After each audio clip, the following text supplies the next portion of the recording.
Quand le navire britannique Beagle a atteint les Galapagos le 15 septembre 1835, l'archipel n'était qu'une dernière escale avant le long voyage du retour.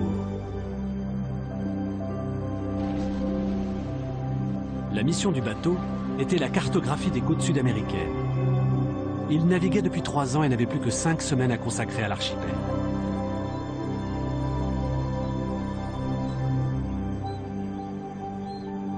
À l'époque, personne ne se doutait que ce court séjour allait changer le cours de l'histoire.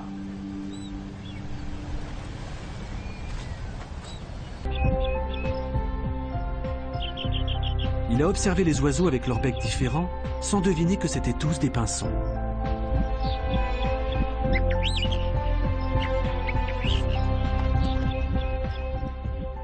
Il y avait également un autre oiseau, le moqueur de Patagonie. Il en avait vu en Amérique du Sud, mais ceux de l'archipel étaient différents.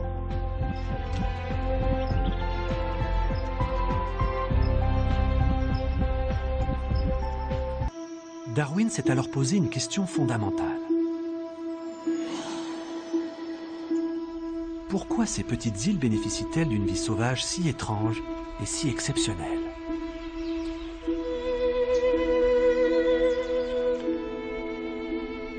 Mais avant d'avoir pu trouver la réponse, pourtant si proche, Darwin a dû quitter l'archipel. À l'aube du 20 octobre 1835, le Beagle a mis le cap sur Tahiti, puis la Grande-Bretagne.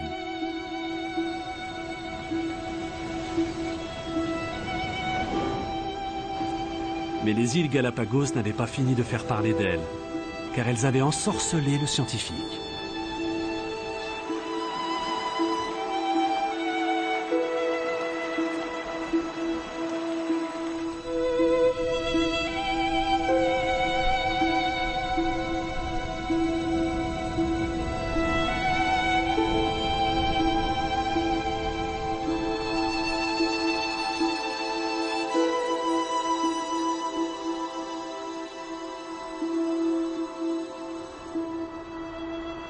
Dès que Darwin a quitté les Galapagos, il a commencé à y voir plus clair.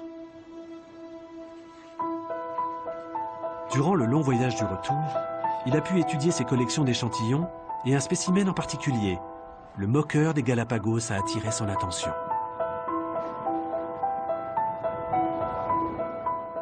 J'ai des spécimens venus de 4 îles distinctes. Sur 2 d'entre elles, les oiseaux se ressemblent. Mais sur les 2 autres, ils sont différents. Et sur chaque île, on ne trouve qu'une seule espèce. Ainsi, chaque île abritait des oiseaux différents et on les distinguait par leur plumage et leur bec. Darwin avait deviné le grand secret des Galapagos. Les îles créaient progressivement de nouvelles plantes, de nouveaux animaux et une nouvelle vie.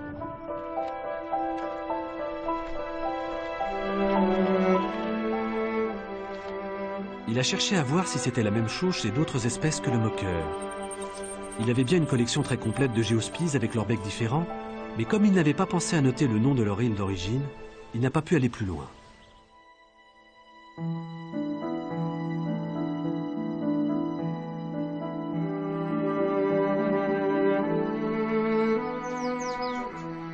« 45 tortues adultes avaient été embarquées sur le Beagle, mais elles ont toutes été mangées. Et leurs carapaces ont fini jetées par-dessus bord.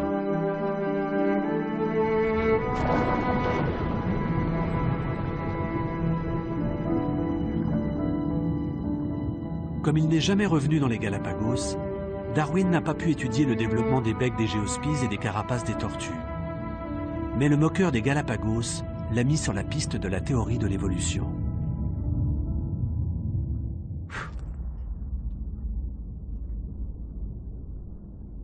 En 1859, 24 ans après avoir quitté l'archipel, Charles Darwin a publié L'origine des espèces et changé notre vision du monde.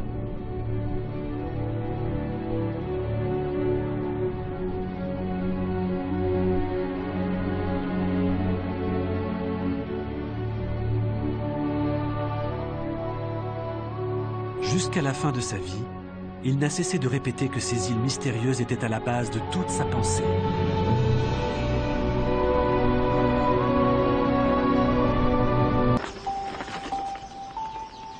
On pourrait croire que rien ne change ici, mais c'est tout le contraire.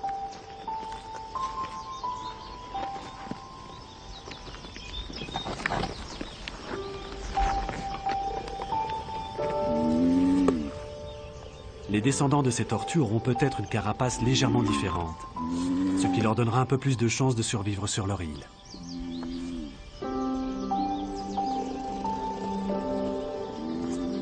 Même des animaux qui avancent si lentement et vivent si longtemps évoluent en permanence. Depuis la découverte des îles, notre compréhension de l'archipel a radicalement changé. Les Galapagos ne sont pas l'enfer sur Terre, mais une démonstration éclatante de l'évolution de la vie.